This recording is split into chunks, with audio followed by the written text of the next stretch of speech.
with his parents and his wife and his kids and everything sitting here and his neighbors. So, and we all know what it means to be in Flint very well. Everybody here does.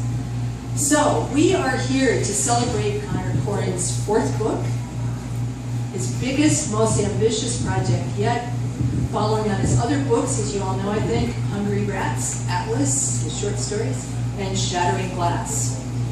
Urbantasm is an achievement of artistic diligence and determination, a 30-year-long act of Connor's faith in this story stuck in his craw, a story deeply anchored to a particular decade, the 90s, and a particular place, one that, in a way, that we inhabit together. Connor's characters are satisfying, I would say, in their idiosyncrasies, but they are also very recognizable for anybody who remembers adolescence and all its vivid dramas and complications. But I'm going to briefly talk about Connor's writing in terms of its powerful sense of place. There's an elaborate, loving infrastructure of place in Connor's work that resonates for me. I was already in my 40s in the Flint of the era of Urbantasm, but I was already embedded here. In this book, I submit that Connor gets at something deep in the marrow of Flintoid's bones. This fraught, complicated setting continues to nettle the country's consciousness from names that are familiar to all of us, part of our collective heritage, our collective sense of this place, from Billy Durant to C.S. Mott to Floyd McCree to Brian McCree. Does anybody know Brian McCree, the comic? From Andrew Highsmith to Flint Town to Michael Moore, Sandra Bernhard, Grand Funk Railroad, The Golden Leaf. From Casey Kasem to Bob Eubanks, Christopher Paul Curtis, Ben Hamper, Lakeisha Jones, Clarissa Shields. From Andrew Highsmith, did I ever say that, to Flint Town to Michael Moore. From Anna Clark to Dr. Mona to Rachel Maddow. From the cries of activists like Claire McClinton, Nair Sharif, Melissa Mays, Tony Palladino.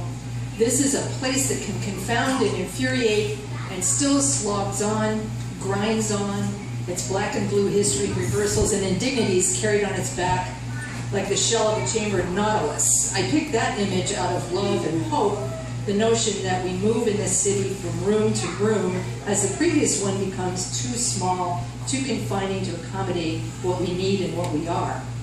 I'm saying all this because you're going to find echoes of all of this in Connor's book. We are a place, I think Connor captures, that wrestles with its devastations and homicides and damning spot on the tops and bottoms of embarrassing lists, and then votes to plow millions of dollars into art. Art for everyone. Really? What? Art? There's always a shifting reality here. So we are in fact a place of ghosts and surreality and pertinent to Connor's shimmering work, magic. I asked myself as I was reading Urbantasm, does magic have a place in America's Facebook profile? Place of the big shoulders and pork bellies and that big belt around the Barnum and Bailey president's belly. Did you notice it last night? It's getting fatter. And right here, the pile of ruins of the old YWCA building getting carted away in dump trucks, and the burial mounds and speed bumps on every street. Here, a reminder that underneath us, our pipes have been pulled up after they poisoned us. Ah, reality. Connor coined the man functions in a very real world as husband, father, preschool teacher, mower of lawns, groundhog catcher, zinnia grower, chauffeur, backyard barbecuer, restless chef of weird and occasionally successful meals, drinker of coffee and cocktails, irrepressible Facebook opinionator, risk maker, game player, baby bather, and midnight walker. I know this because I'm his neighbor. But as you know, the city of Urbantasm is not called Flint, it's called Akawe, several steps away from reality with a capital R. As Connor writes on his website, reality is not realistic. As his site puts it, Connor has planted his flag in a magical, colorful, dreamlike literary world. How did this happen? How did Connor happen? Is it possible that things are not what they seem? Is it possible that if you squint your eyes and drink a little too much red wine or take a small taste of pot from a communal pipe or read Connor's book, you'll suddenly sense a scintillation of something sparking blue and intriguing in the air? A little bit of static, a twang of something you're not quite sure about. What is this?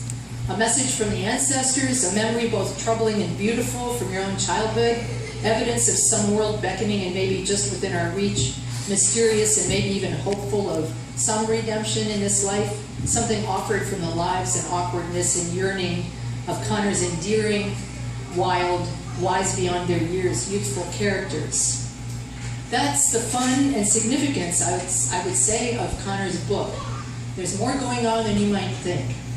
I'm grateful that Flint got into Connor's obsessive literary head and heart, and I'm glad that Connor took it in and improvised and made this book into some memorable jazz and voodoo. Pay attention and let yourself be mesmerized.